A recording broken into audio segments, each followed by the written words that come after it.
Kama unapata. Iko sawa kama unapata. Iko sawa. Iko sawa.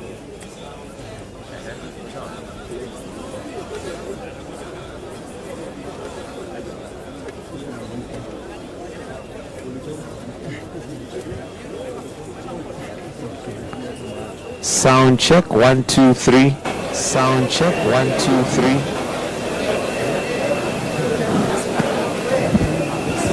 Tuko sawa? Tuko sawa? Oya. Oya. Tuko sawa? Tuko sawa? Tuko sawa? Tuko sawa?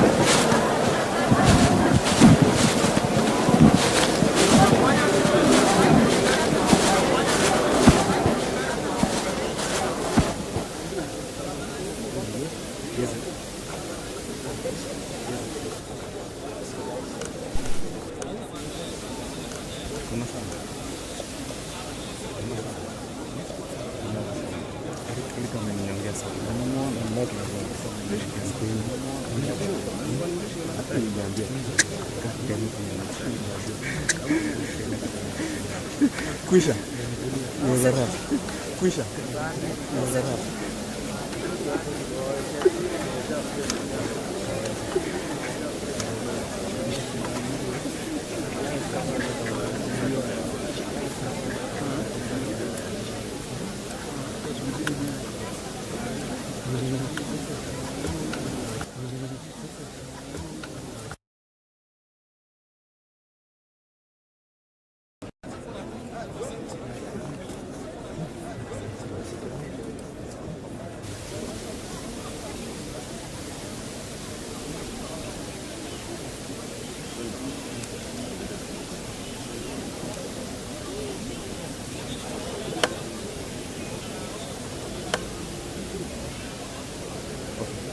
Cool.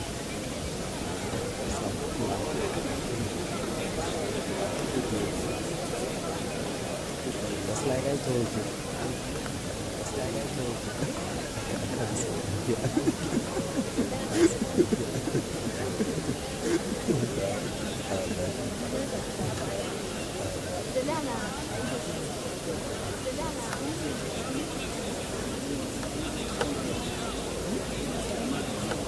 you want to see your name? You want to see your name?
Thank you very much. You can take your seats.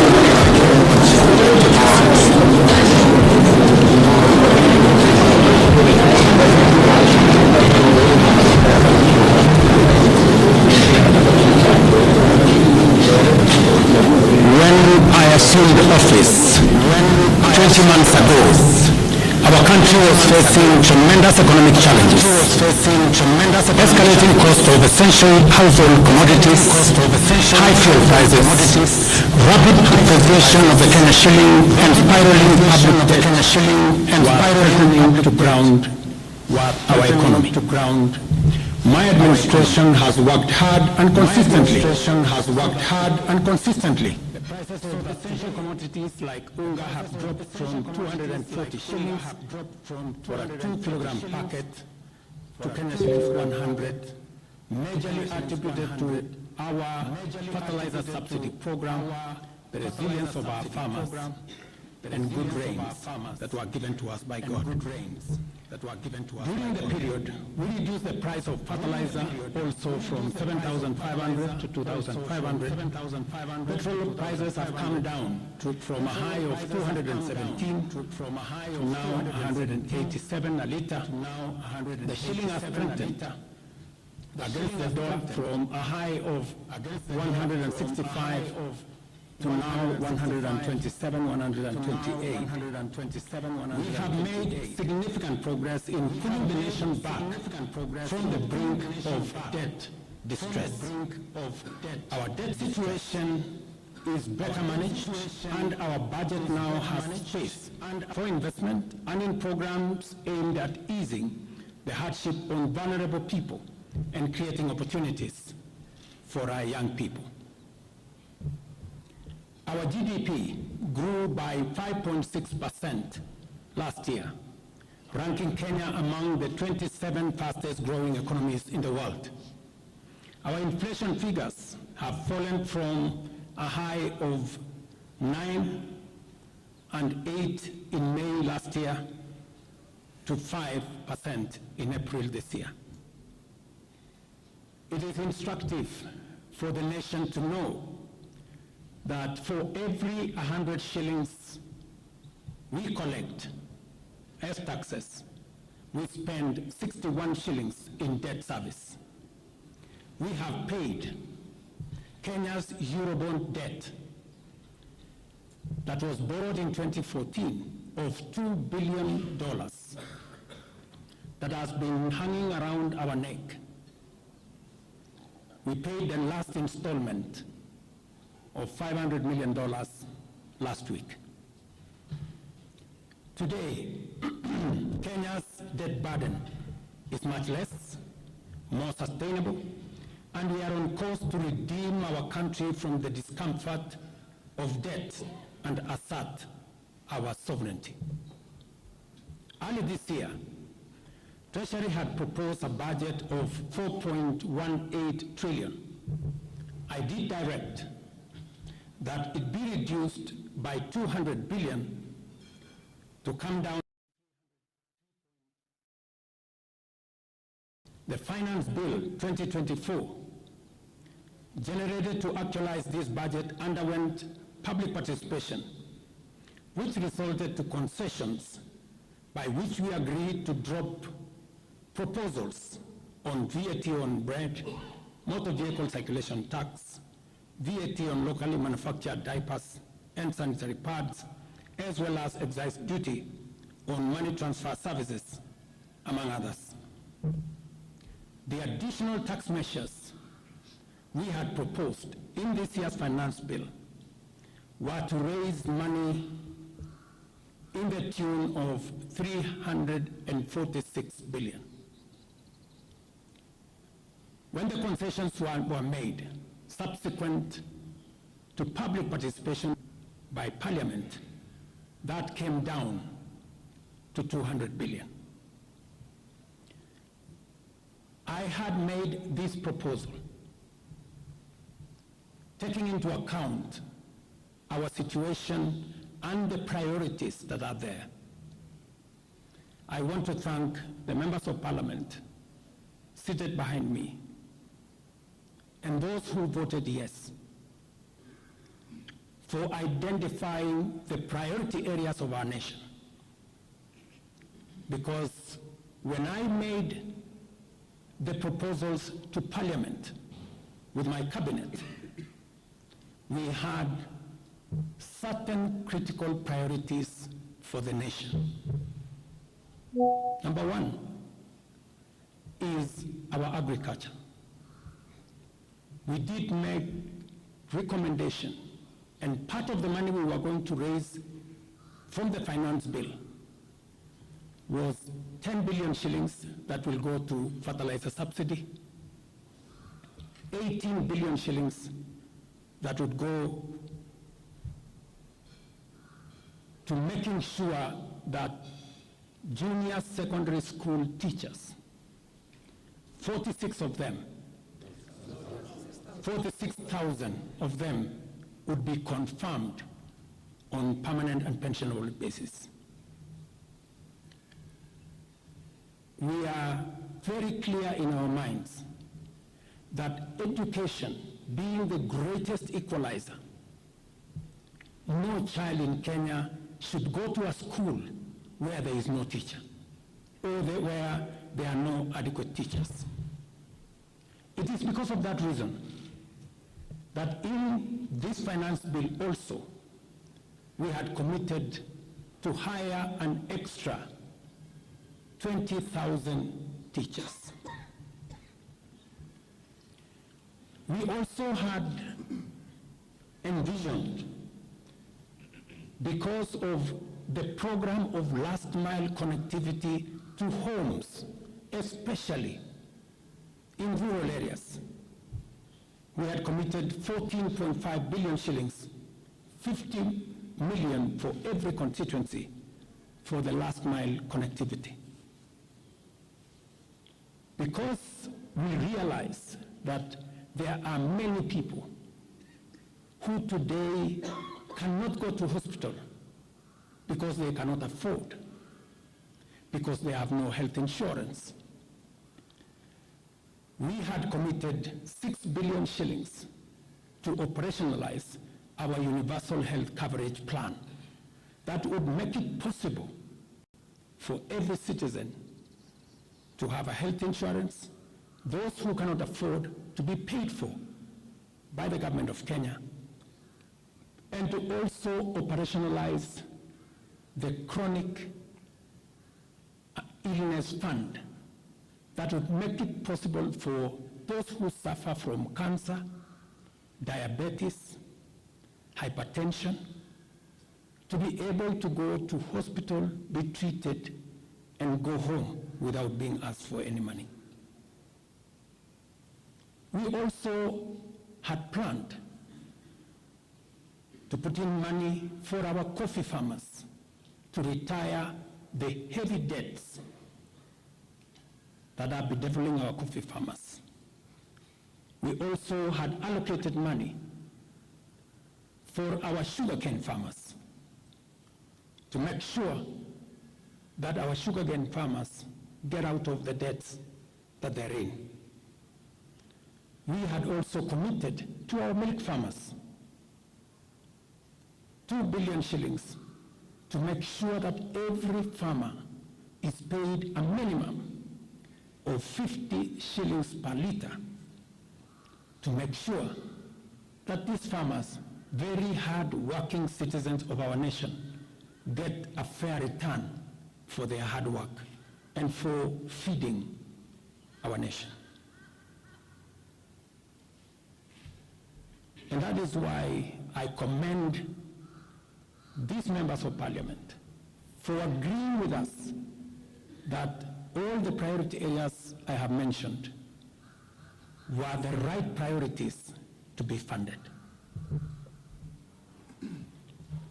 And by so doing, they supported the proposal to incorporate also the views of the people. These members of parliament came back to us after they went to listen to the people of Kenya. But I also lead people. And the people have spoken.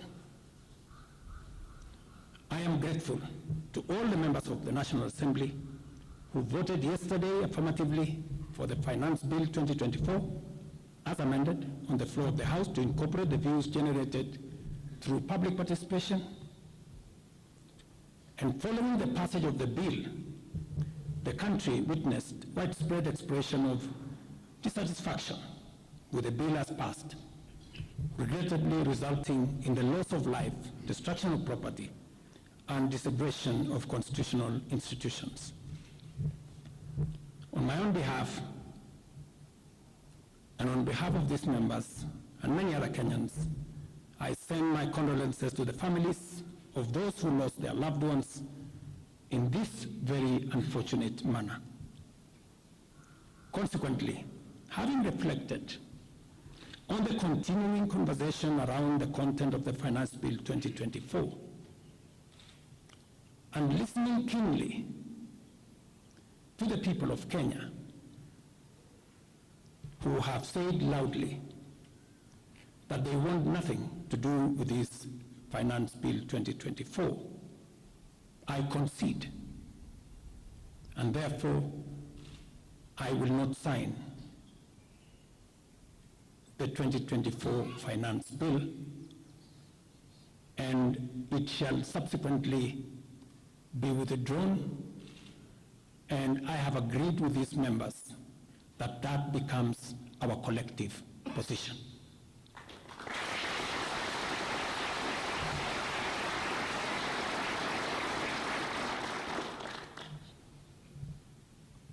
Accordingly, there is need for us as a nation to pick up from here and go into the future. And I am therefore proposing that because we have gotten rid of 24, it is necessary for us to have a conversation as a nation going forward. How do we manage the affairs of the country together? How do we manage our debt situation together? How do we work on the budget with the deficits that now exist together? And as I committed last Sunday, I will be proposing an engagement with the young people of our nation, our sons and daughters, for us to listen to them. As I said on Sunday, listen to their views, listen to their proposals, their ideas, their concerns, and what they think we should do better as we go forward. I am also recommending a multi-sectoral, bipartisan, multi-stakeholder engagement from civil society, religious organizations, professional bodies, for us as a nation to speak to the future of our country, again, together. And this will be contained in the bill and matters that the people of Kenya have canvassed in the conversation that has been going on. In this regard as well, I am directing for immediate further austerity measures to reduce expenditure, starting with the Office of the President, the entire presidency, and extending to the entire executive arm of government. Operational expenditure in the presidency be reduced to remove allocations for the confidential fort, reduce travel, hospitality, purchase of motor vehicles, renovations, and other expenditures. This will cover the entire presidency and also the executive arm of government. I also propose that equally, Parliament, the judiciary, and county governments, working with the National Treasury, also undertake budget cuts and austerity to ensure that we do live within our means, respecting the very loud message that is coming from the people of Kenya.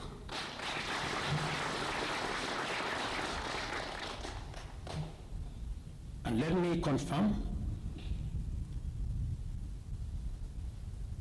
that I have discussed with many stakeholders. I will be meeting some of them shortly after this meeting on charting a way forward that makes sure that we carry the whole nation in this very important journey as we go into the future as a country. Let me also confirm that as we deal with austerity, the loud message on dealing firmly, decisively, and expeditiously with corruption is a matter that we have discussed and we have agreed that it will take the front burner as we go into the future. We will continue to do this and carry out this very important conversation. And I want to remind us that we should proceed within the foundational principles upon which our nation is founded, namely constitutionalism, adherence to the rule of law, and respect for constitutional institutions. We must continue to operate within the parameters of the law. I thank you.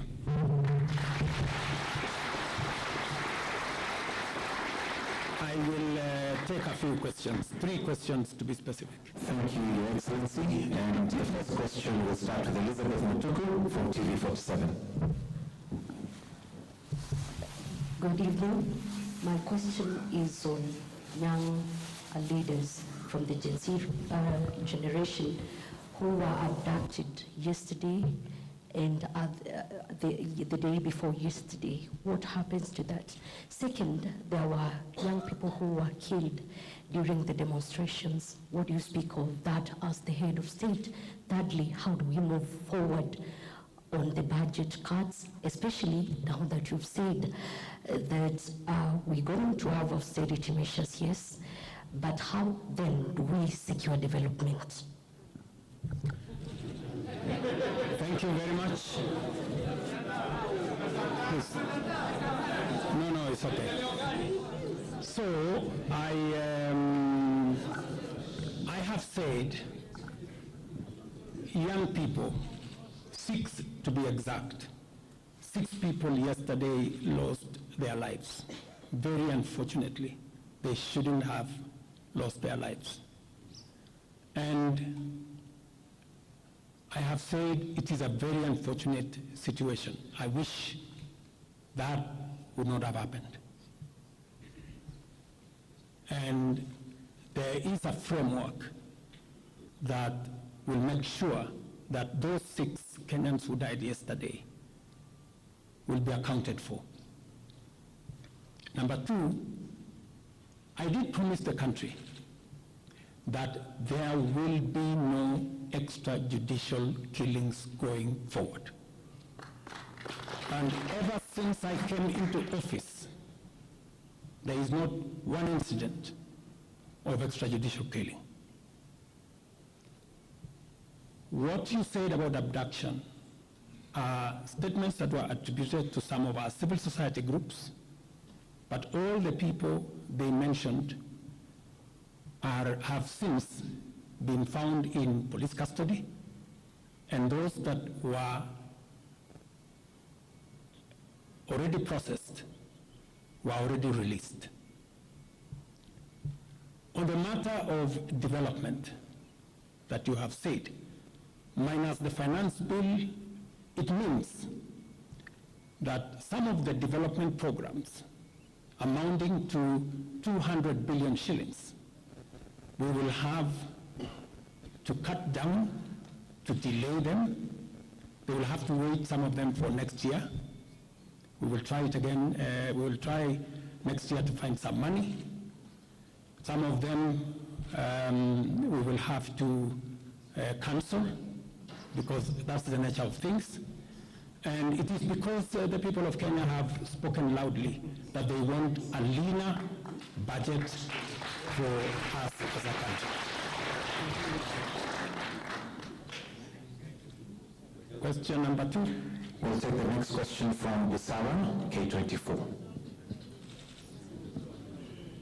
Naam, swali langu la kwanza ni wazi kwamba matumaini ya vijana wa Gen Z na baadhi ya Wakenya kwa wabunge yamepungua kabisa ama hata yamepotea. Kwa hivyo kama rais, unachukua hatua gani kuhakikisha kwamba tunawahusisha vijana katika maamuzi muhimu hasa katika masuala ambayo yanalenga taifa ama ujenzi wa taifa? Swali lingine, je, utahakikisha vipi uwazi katika mpango wako wa kupunguza matumizi serikalini? Maana umesema kwamba kuna austerity measures. Je, kutakuwa na transparency? Na swali la mwisho, ningependa kujua kama pengine kutakuwa na fidia kwa wale ambao walifariki ama uso kwa familia kwa wale ambao walifariki hapo jana, na je, serikali itasimamia malipo ya wale ambao kwa hospitalini hivi sasa wanapokea matibabu kutokana na majeraha waliyopata hapo jana? Asante. Thank you very much. About 214 Kenyans were involved in various skirmishes, and many of them went to hospital. 95 of them were treated and released. Some of them, I think one is still in ICU, and others, I think 14, the minister is here, are still in hospital, but majority of them were treated and released yesterday. As I have told you, on those who lost their lives, there will be a mechanism of how they will be accounted for. On the young people whom you have said, how do we listen to them? Let me say the following. Number one, I did make a very clear, determined program to create opportunities for young people to work. It was in our manifesto. It is in my plan. As I talk to you, 3 of the programs are going on. The housing program today has 160,000 young people working as engineers, as architects, as quantity surveyors, plumbers, masons, carpenters, artisans, transporters, accountants. We have 160,000 young people working, because I did take the decision that if we don't deal with millions of young people out of school, out of college, who have certificates and they don't have jobs, they will soon become a very big challenge for us as a country, as we are witnessing at the moment. All the young people you see, they're looking for opportunity.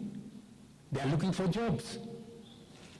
And that is why our housing program, once it is fully rolled out, we will have a minimum of 500,000 young people working in our housing program. Number two, I have been very clear on making sure that additional to our housing program is our digital infrastructure, the digital superhighway, the digital hubs, and the whole ecosystem of what we are doing in creating digital jobs.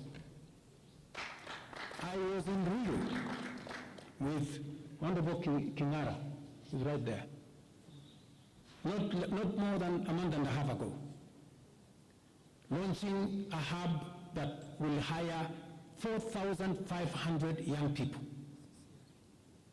under CCI. In this budget, we had added 10 billion shillings to CDF for them to be able to construct ICT hubs in each ward in the Republic of Kenya. That would give opportunities for 200 to 300 young people in every ward to access internet, to be trained, to have a hub, and to monetize their digital skills. We will still find another way of implementing this plan, even if we have to cut back CDF, if that is what is going to happen. Again, because we believe that young people deserve opportunity. As I talk to you, we just concluded 3 bilateral agreements, one of them with Germany, on export of labor. Because we have negotiated with many countries who are interested in the high skills of Kenyan labor. And we have an ecosystem, we now have a plan on how we are going to make sure that the young people in Kenya get opportunities to work either in Kenya or outside Kenya. In fact, just last week, I saw on the headlines of one of the dailies, there was a gentleman from my village. And he said he operated from where I used to operate selling chicken. That's why they put him in the headline. And his complaint was, you see, the president has not done well because in this village, many people are going to look for jobs outside Kenya. That gentleman did not know that those people in our village that have gone to Saudi Arabia or UAE, I am the one who supported the program for them to go as part of the export of labor. So he thought that those people were going away because there were no jobs in Kenya. But it is part of this plan I have kept on talking about, because I think it was called Misoy or somebody. If you go and check the headline, I think of last week, Thursday or Friday, he was there. He didn't know, the good young man, that I think we have almost 500 or 400 and something people around that village that have actually gotten jobs outside Kenya. And they are changing that village. And that is actually an admission by that gentleman that our plan on export of labor is working. And number two, that when we committed ourselves to making sure that we create opportunities for young people to work, we meant it.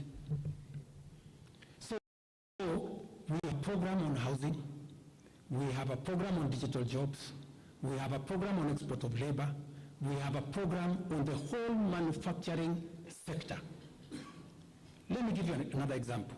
Now I'm talking this as a leader.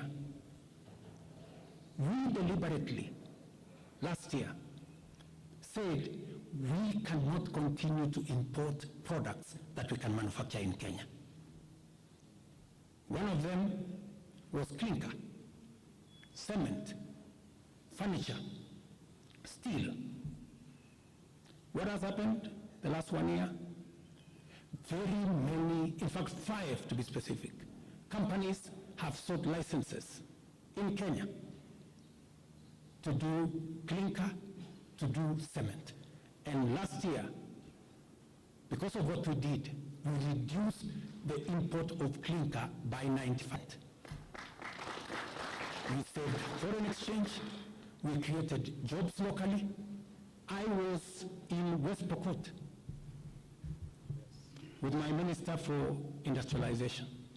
I'm sure the members of West Pokot, they are here. They were there with me in West Pokot, opening a clinker factory that now hires 2,500 young Kenyans, with another almost 2,000 as drivers, support staff. A big market now in West Pokot. Expanding manufacturing in Kenya is the right thing. And it is the reason why some of our policy interventions on matters like imported stuff that are being manufactured in Kenya, we have said substandard, low quality imported sanitary pads from China and other places. How can they come into Kenya when we have 10 companies in Kenya hiring Kenyan young people? How can they come and compete here? All the products that we are manufacturing locally, we must protect our local industries so that they create jobs locally, so that they create opportunities locally. In this dance bill, you will also see Molo in Timau. How can we justify, how can anybody take offense that we have imposed duty on imported potatoes? We have put duty on imported eggs, on imported onions. We must protect our local farmers. Every country does that. Every country does that. I was negotiating with the Prime Minister of India because they are imposing duty on our avocados. I was in Korea negotiating with the government of Korea because they are imposing duty on our tea, on our coffee, and on our macadamia, including our avocados.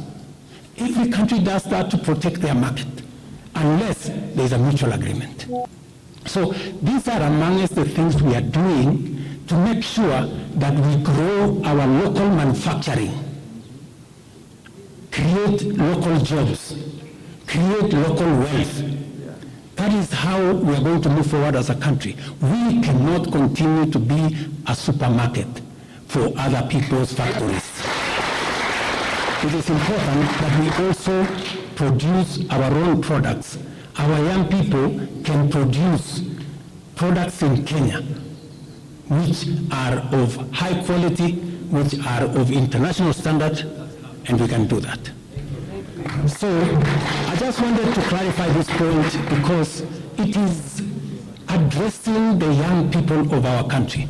And I am looking forward to a conversation with my sons and daughters, the young people of this nation, to explain to them the opportunities that they have, and I want to listen to them. What additionally do they want me to do? What can we do better? And how can we move the country forward together? Thank you very much. Thank you, Excellency. That marks the end of the question session. Thank you very much, Your Excellency. That was fantastic.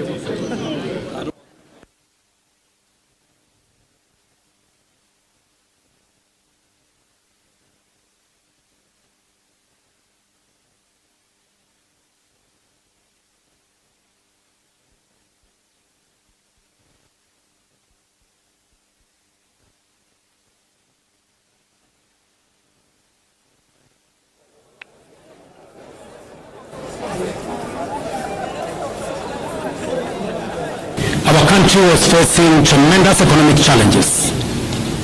Escalating cost of essential household commodities, high fuel prices, rapid depreciation of the Kenya shilling, and spiraling public debt were threatening to ground our economy.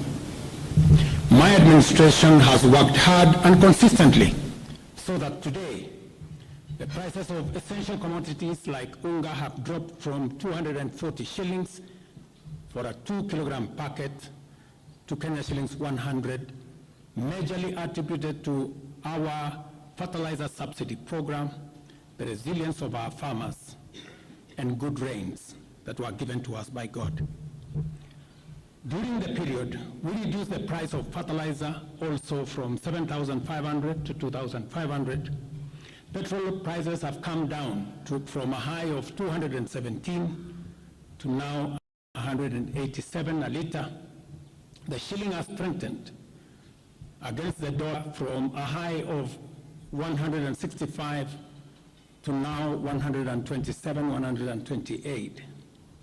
We have made significant progress in pulling the nation back from the brink of debt distress. Our debt situation is better managed, and our budget now has space for investment and in programs aimed at easing the hardship on vulnerable people and creating opportunities for our young people. Our GDP grew by 5.6% last year, ranking Kenya among the 27 fastest growing economies in the world. Our inflation figures have fallen from a high of 9 and 8 in May last year to 5% in April this year. It is instructive for the nation to know that for every 100 shillings we collect as taxes, we spend 61 shillings in debt service. We have paid Kenya's Eurobond debt that was borrowed in 2014 of $2 billion that has been hanging around our neck.